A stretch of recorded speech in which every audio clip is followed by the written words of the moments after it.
pasillos del poder de Washington existe un mapa que muy pocas personas han visto, un documento clasificado que lleva el sello del Pentágono y que contiene una proyección geopolítica que mantiene despiertos por las noches a los estrategas del hemisferio occidental. En ese mapa, Chile no aparece como el país sudamericano de tamaño moderado que conocemos, sino como la pieza fundamental de un tablero donde se decide el futuro del control sobre la Antártica y el Pacífico Sur. Y esta semana, mientras los medios tradicionales se concentran en crisis menores, la verdadera batalla por el siglo XXI se libra silenciosamente en territorio chileno, donde tres superpotencias convergen en una disputa que redefinirá el equilibrio global. Cuando los analistas convencionales hablan de Chile, invariablemente mencionan el cobre, el litio o los acuerdos comerciales, pero lo que sistemáticamente omiten,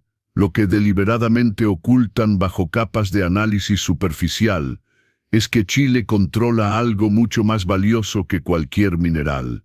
Controla la geografía que determina quién dominará el continente antártico en las próximas décadas. Y en un mundo donde el calentamiento global está abriendo rutas comerciales árticas y antárticas por primera vez en la historia humana, esa geografía se ha convertido en el premio geopolítico más codiciado del planeta. Durante más de un siglo, Estados Unidos operó bajo la cómoda ilusión de que el hemisferio occidental era su patio trasero incuestionable, un territorio donde su voluntad se cumplía sin resistencia significativa. La doctrina Monroe, actualizada generación tras generación, establecía claramente que ninguna potencia externa tendría influencia permanente en las Américas. Pero esa doctrina se construyó en una época donde China era un país empobrecido y Rusia luchaba por mantener cohesión territorial básica. Hoy enfrentamos una realidad completamente diferente,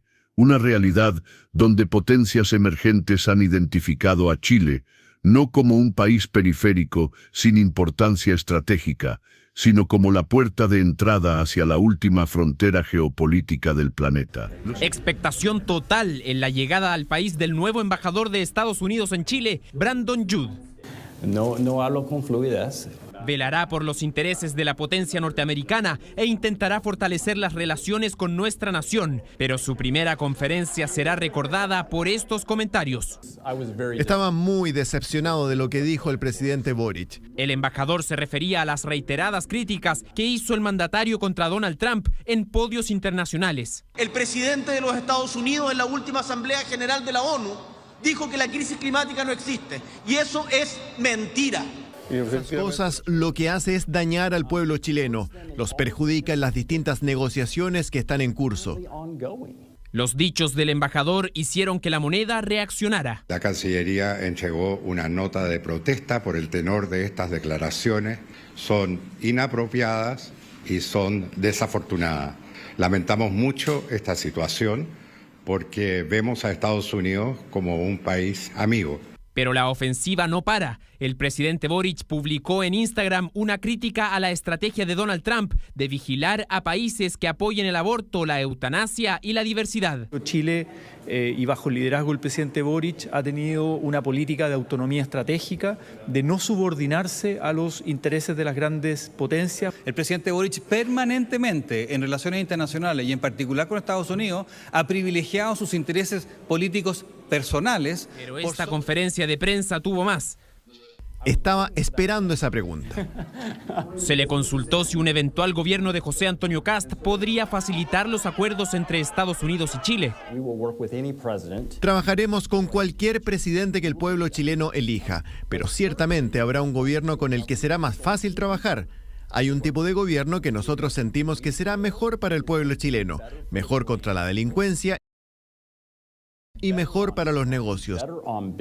Sus expresiones respecto del proceso político nacional representan una intervención en asuntos internos de nuestro país. Un polémico guiño internacional a Kast, que le cayó como anillo al dedo en una semana donde se ha mostrado en redes sociales recibiendo felicitaciones de los jefes de Estado de Argentina, Paraguay y de la primera ministra de Italia. Hoy día estamos trabajando por Chile, el presidente de la República no ha respetado. Si alguien quisiera sacar provecho de especulaciones, otros también podrían decir que a lo mejor en China podrían pensar que si gano yo, podrían tener mejores relaciones con nuestro país. Una candidata que en su programa de relaciones internacionales busca no alinearse con ninguna de las dos grandes potencias mundiales, sino que avanzar según lo que más convenga al país, junto con buscar las mayores posibilidades de alianza con los vecinos de América Latina. Un sexto de vocero. Como 6. Bueno, ya lo escuchan. Ex ministro en varias carteras, Francisco Vidal, bienvenido a Radio ADN, gracias por acompañarnos. Muy buenos días, por Dios, que me costó llegar, hombre, por Dios. Veló le puso un camión basurero aquí en la comuna de Providencia. El leedor de Yañe, olvídate. Ya, pero aquí estamos. Francisco Vidal, la primera impresión en términos más generales, ya vamos a entrar en líneas más finas del debate de anoche, la característica principal que tiene de ser el último antes del... Bueno, es importante ser el último, bien desordenado, ¿eh? ¿Qué queréis que te diga? Mucha interrupción. ¿De lado y lado? De lado y lado, obviamente. Pero porque se va generando un clima ahí que yo me desesperé, en la segunda parte sobre todo. Después, o sea, la primera y la tercera, bien.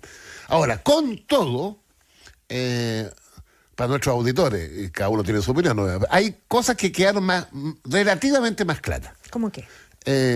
La reivindicación de José Antonio Kast de la expulsión, no sé cómo decirlo, pero... invitación. Es una cosa todavía rara, pero es un tema que es vital, pues, ¿no? Estamos hablando de 300 y tantos mil migrantes ilegales.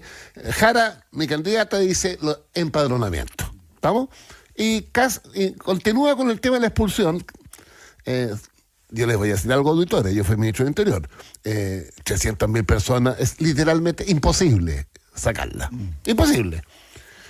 ¿Y este emplazamiento que le hace al gobierno del presidente Boric de que colabore desde ya camino humanitario. Del camino humanitario? Pero es que también es raro porque, mira, imagínate el camino humanitario, que sería una especie como de franja Perú, Ecuador, Colombia.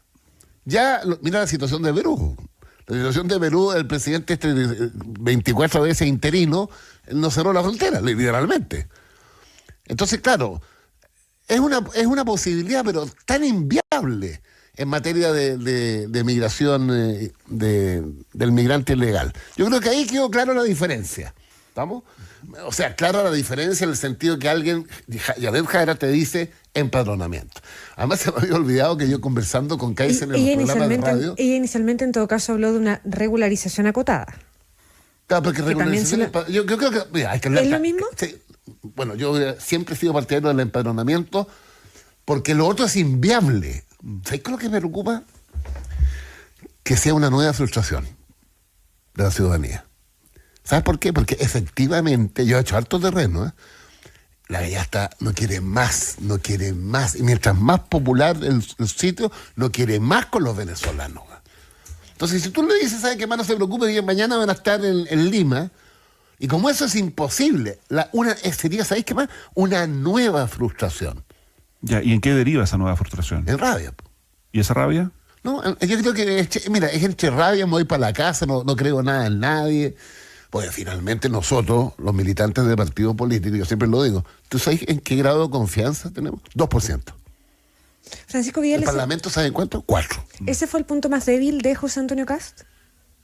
No sé si es débil o no, es confuso. ¿Cuál fue el punto más débil de su candidata? Porque se ha planteado harto aquí el planteamiento que hizo en un momento además muy particular de las intentonas golpistas de María Corina Machado, la líder opositora venezolana. Bueno, pero vamos a la evidencia. La Corina Machado, en mi opinión, es una legítima opositora a la dictadura de Maduro, bien ganado el premio Nobel de la Paz.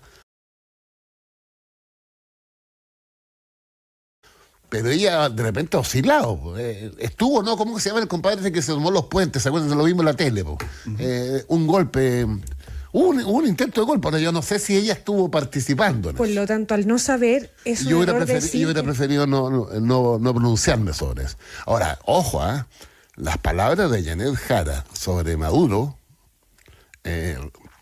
Ese sí que es coraje.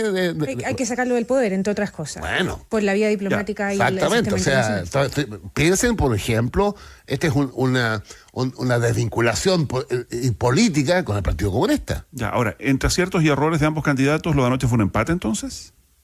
No, ahora, que a las 4:48 de la mañana del día de hoy se detectó un acceso no autorizado a la plataforma de mensajería OneSignal, que es el proveedor externo del Lipigas, que controla los mensajes y notificaciones que se envían por medio de la aplicación Lipi App a los clientes, y a través de la aplicación se dieron cuenta que terceros mandaron un mensaje ajeno a la compañía sobre las elecciones de hoy con un llamado a votar por una de las candidaturas presidenciales. 10 minutos después, a las 4:58, la compañía bloqueó los envíos fraudulentos que se estaban produciendo.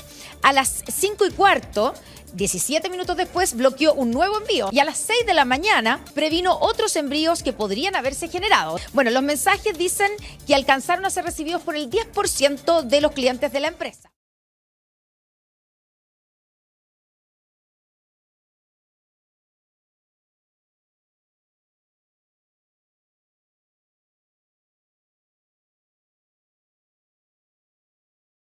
Caso hasta Honduras, donde se está denunciando la injerencia de Estados Unidos en las elecciones ante los organismos internacionales. Esto ya ha escalado unos niveles fuertes. En los documentos se menciona la coacción que ha sufrido la población, y esto sí es cierto, aquí lo hemos comentado, a través de amenazas de grupos criminales y el fracaso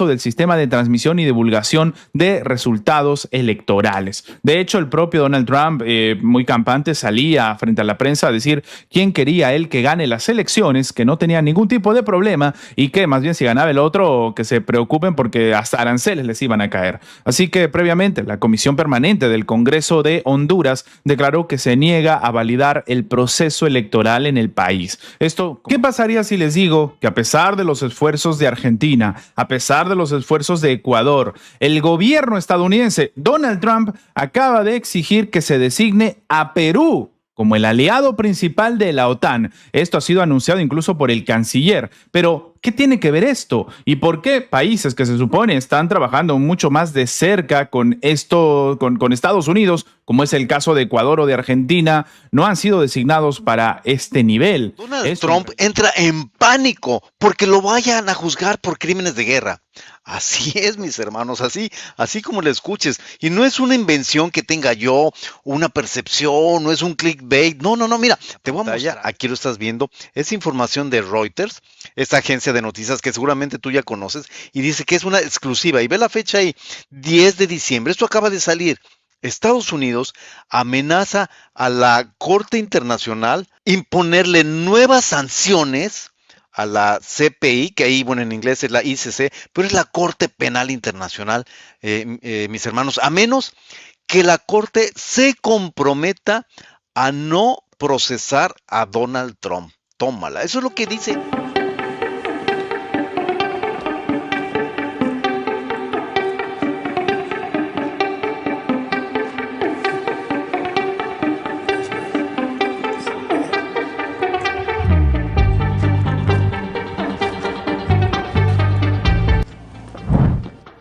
Donald Trump humillado feamente por los militares en su casa, en su cara, en su jeta, pues allí en la oficina.